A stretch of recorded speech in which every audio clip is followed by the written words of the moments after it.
Teacher কারণে করলা খেতে ভয় পান, তাহলে আপনার জন্য আমার আজকের রেসিপিটি। এইভাবে করলা রান্না করলে কোনো প্রকার তিতা হয় না। হ্যালো এভরিওয়ান, আসসালামু আলাইকুম।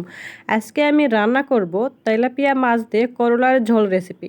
এইভাবে করলা রান্না করলে কোনো প্রকার তিতা লাগে না, ভীষণ মজা লাগে করলাটা খেতে। এইভাবে করলার ঝোল রান্না করে গরম ভাত দিয়ে খেতে ভীষণ মজার। যারা করলা খেতে পছন্দ করেন তারা অবশ্যই আমার রেসিপিটি বাসায় একবার ট্রাই করে দেখবেন এবং কমেন্ট করে বলবেন যে আপনার রেসিপিটা কেমন লাগলো। সো ভিউয়ার, চলুন করলার এই রেসিপিটি দেখে নেওয়া যাক। করলার ঝোল করার জন্য আমি এখানে কিছু পরিমাণ করলাকে গোল গোল করে কেটে নিয়েছি। আপনারা যে কোনো শেপ দিয়ে, পছন্দ মতো শেপ দিয়ে কেটে নিতে পারবেন। তারপরে নিয়েছি তেলাপিয়া মাছ দিয়ে আজকে আমি করলার ঝোলটা করব। এবং নিয়েছি আলু, আজকে আমি আলুও ব্যবহার করব করলার ঝোলের মধ্যে। তারপর আমি একটা ফ্রাই প্যানে তেল দিয়ে দিয়েছি। তেলটা যখন গরম হয়ে আসবে তখন আমি গরম তেলের মধ্যে দিয়ে দেব আগে থেকে যে ম্যারিনেট করে নিয়েছি তেলাপিয়া মাছগুলোকে খুব ভালো করে ভেজে নেব। মাছটা এক পাশে ভাজা হয়ে গেলে অপর পাশেও মাছটাকে খুব ভালো করে ভেজে নিয়েছি। মাছটা একটু কড়া করে ভাজলেই তেলাপিয়া মাছটা খেতে বেশি ভালো লাগে। তাই মাছটা ভাজি হয়ে গেলে মাছটাকে আমি উঠিয়ে নেব। তো মাছ ভাজার যে তেলটুকু থাকবে ওই তেলটুকুর মধ্যে আমি দিয়ে দেব পেঁয়াজ কুচি এবং তার সাথে দিয়ে দেবো কাঁচা মরিচের কুচি। দিয়ে সবগুলো উপকরণ খুব ভালো করে ভেজে নেব। যতক্ষণ না পেঁয়াজ এবং মরিচটা খুব ভালোভাবে নরম হয়ে আসে ততক্ষণ আমি ভেজে নিয়েছি।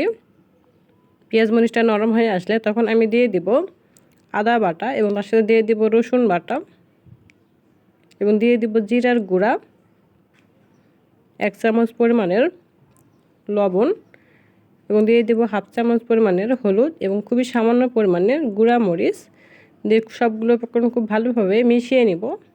মশলাটা খুব ভালো করে কষাতে হবে এবং মশলাটা যাতে পুড়ে না যায় এই জন্য আমি খুব অল্প পরিমাণের পানি দিয়েছি।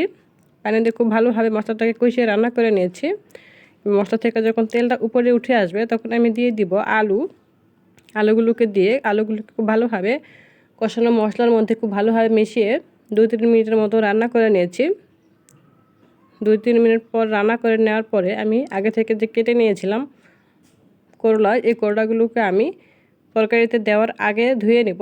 আগে থেকে করলাটা ধুয়ে নিলে কিন্তু করলাটা তিতা হয়ে যায়। তাই যখনই করলা রান্না করবেন, যখন চুলায় দিবেন তার আগে করলাটা ধুবেন, তাহলে কিন্তু করলাটা তিতা লাগবে না। এবং করলা রান্না করার সময় হাই হিটে রান্না করবেন অবশ্যই এবং ঢাকনা দিবেন না, তাহলে দেখবেন যে আপনার রান্নাটা কখনোই তিতা লাগবে না এবং করলাটা খুবই ভালো লাগবে খেতে। তারপর আমি কিছুক্ষণ জাল করে নিয়েছিলাম, রান্না করে নিয়েছি এবং ঝোলের জন্য পানি দিয়ে দেব এবং ঢাকনা না দিয়ে আমি রান্না করে নেব। এই প্রায় হাই হিটে 10 থেকে 15 মিনিটের মতো রান্না করে নিয়েছি। 10-15 মিনিট পর দেখা যাবে যে ঝোলটা অনেকটাই কমে আসবে। আর এই পর্যায়ে কিন্তু কোনোভাবেই ঢাকনা দেওয়া যাবে না।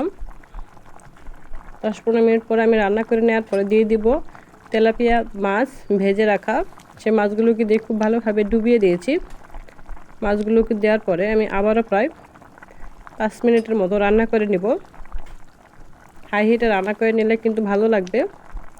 রান্নাটা যখন হয়ে আসবে তখন আমি দিয়ে দেব ভাজা ধনিয়া গুঁড়া এবং জিরার গুঁড়া। আমার করলার ঝোল রেসিপিটা হয়ে গিয়েছিল, আর তারপর আমি চুলা থেকে নামিয়ে নিয়েছিলাম। আর এইভাবে করলা রান্না করতে ভীষণ মজা লাগে খেতে। সো ভিউয়ার্স, দেখতেই পাচ্ছেন কতটা লোভনীয় হয়েছে আমার করলার ঝোল রেসিপিটা। এইভাবে করলার ঝোল করলে অত্যন্ত মজা লাগে খেতে।